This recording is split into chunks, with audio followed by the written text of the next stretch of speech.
Most babies are conceived by a sperm fertilizing an egg and the fetus growing inside the mother's uterus. But sometimes this is not possible. One or both parents might have fertility problems. For lots of different reasons, some parents are unable to have children.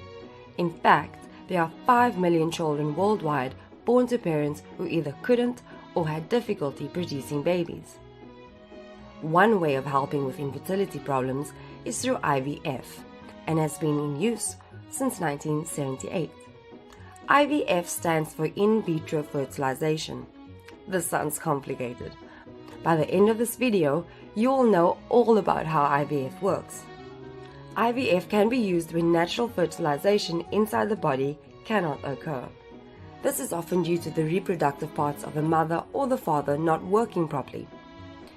In IVF, an egg is removed from a woman. Outside the body, sperm is introduced to the egg and fertilizes it.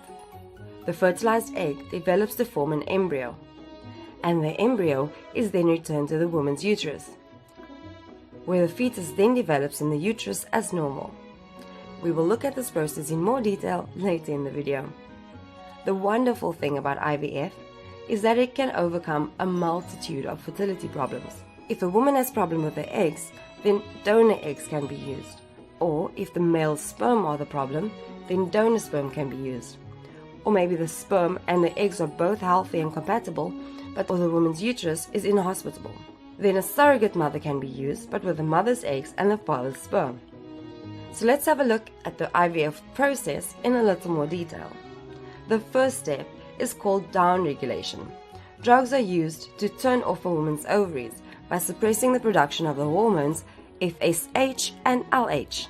We learned about FSH and LH in the menstrual cycle video, which you may want to watch to remember how they work. In brief, FSH and LH are the hormones that trigger egg development and ovulation during a woman's monthly cycle. Turning FSH and LH off suppresses a woman's natural menstrual cycle, making the stages of treatment more effective. This happens for about 2 weeks. The next step is to boost egg supply.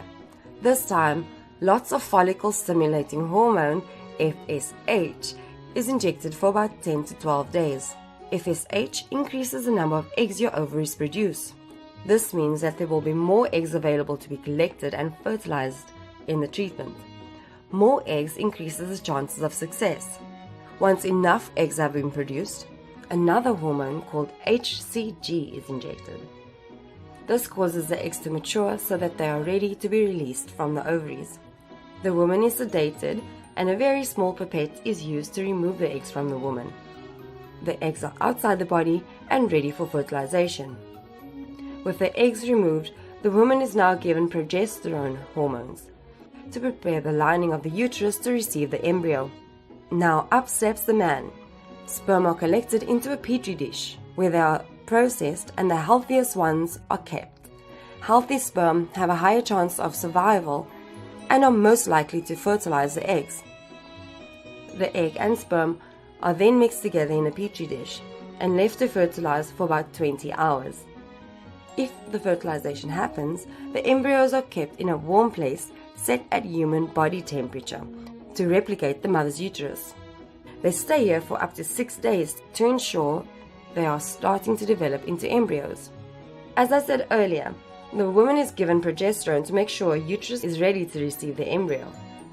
The best 2 or 3 embryos are then transferred back into the woman's uterus by using a long plastic tube called a catheter. This procedure is actually really simple. 2 or 3 are chosen to increase the chance of survival. IVF is complete and the natural embryo development continues inside the woman's uterus. Watch part 2 to discover some of the advantages and disadvantages of IVF treatment. If you liked the video, give it a thumbs up and don't forget to subscribe. Comment below if you have any questions. Why not check out our FewSchool app as well?